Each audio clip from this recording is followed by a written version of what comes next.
पहले हमने कथा में कहा है, आप लोगों ने सुना कि नहीं सुना हमको नहीं मालूम। स्मरण किया होगा कि शिव महापुराण में पहले वर्णन करा है कि शंकर जी पे चढ़ा हुआ जल लाकर अपने दरवाजे की चौखट पर छींटो। सुना था कि नहीं सुना था? जम के बोलो जरा, सबने सुना था ना कि अपने दरवाजे की चौखट पर छींटो, अपने दरवाजे के अंतर्गत छींटो। उसका कारण क्या था? उसका केवल एक कारण है कि भगवान शंकर पर चढ़ा हुआ जल अगर थोड़ी सी भी रज लगकर आ गई, भगवान शिव का चढ़ा हुआ जल अगर हमारी चौखट पर, दुकान पर आकर अगर छिटक दिया तो कुबेर का भंडार मेरा महादेव भर ही देता। और तो और कितना सुंदर संवाद किया महाराज जी। प्रयास करिएगा जीवन में एक बार, बन सके,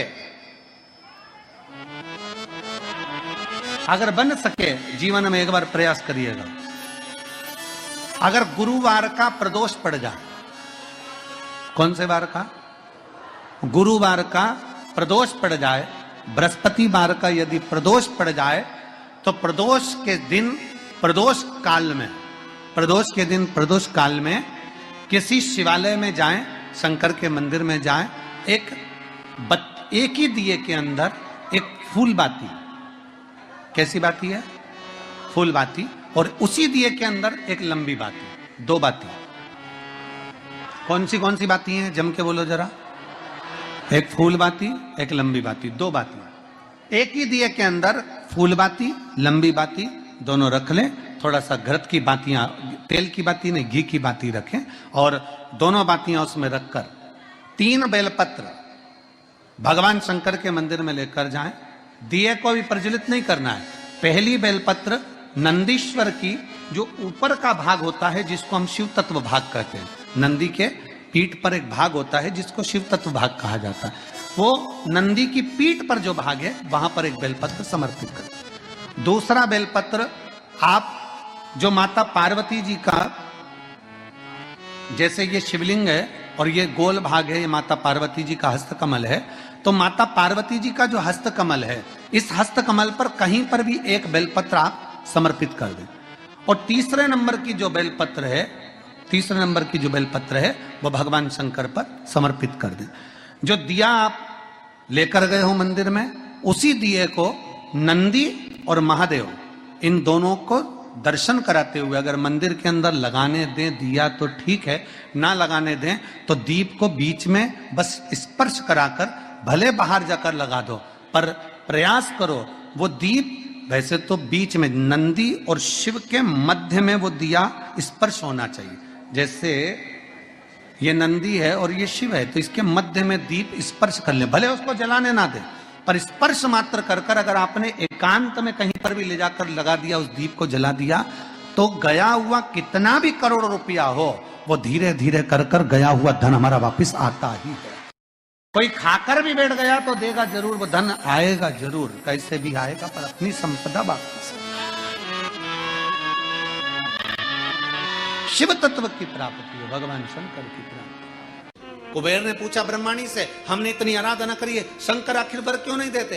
तब माता ब्रह्माणी ने कहा कि तुमने केवल शंकर की आराधना करी है, पर गौरी शंकर की आराधना नहीं करी है।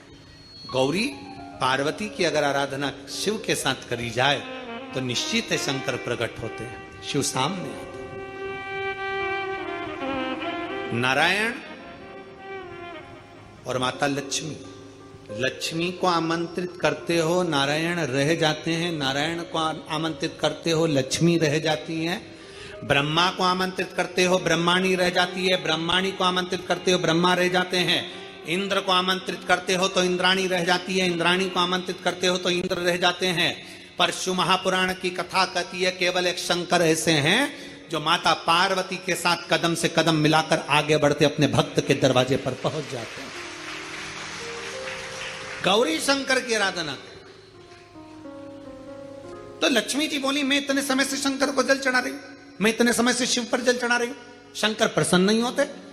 भगवान माता ब्रह्माणी ने कहा शंकर को जल चढ़ाकर अगर हाथ की इन मुद्राओं को, हाथ की इस अंजलि को, हाथ को अगर थोड़ा सा भी आप जलाधारी पर स्पर्श कर देते हो तो वो जल पार्वती और शिव दोनों को समर्पित होकर पार्वती जी उसको स्वीकार कर लेती है कि इसने मुझे भी जल चढ़ाया है। केवल स्पर्श मात्र, जैसे ये शिवलिंग है, जैसे ये शिवलिंग है, ये जलाधारी है। इस जलाधारी का जो गोल भाग है, चौकोर भाग है जलाधारी का, उसका मात्र जल चढ़ाने के बाद स्पर्श मात्र कर लेने पर भी पार्वती और शिव की आराधना का पूरा फल हमें प्राप्त हो जाता है। प्रदोष काल में एक बड़ी सुंदर बात आती है। प्रदोष काल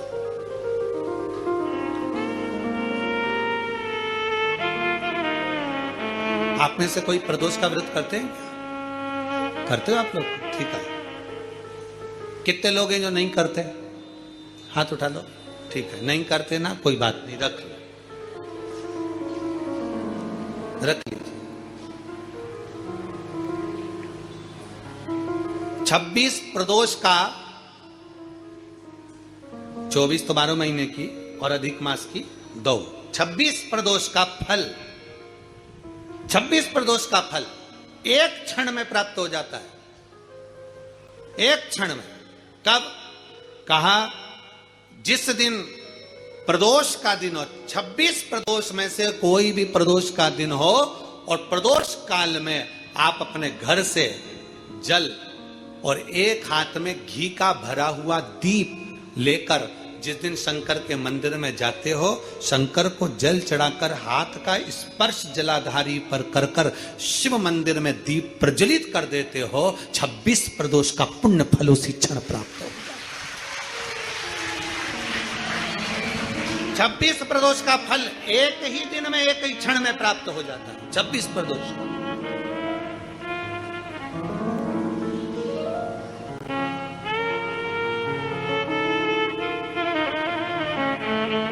अब कई माताएं कहेंगी, गुरुजी हम तो इतने साल से प्रदोष कर रहे हैं और तुमने इन सबको एक ही में निपटा दिया, एक ही बार में पूर्ण करा दिया है।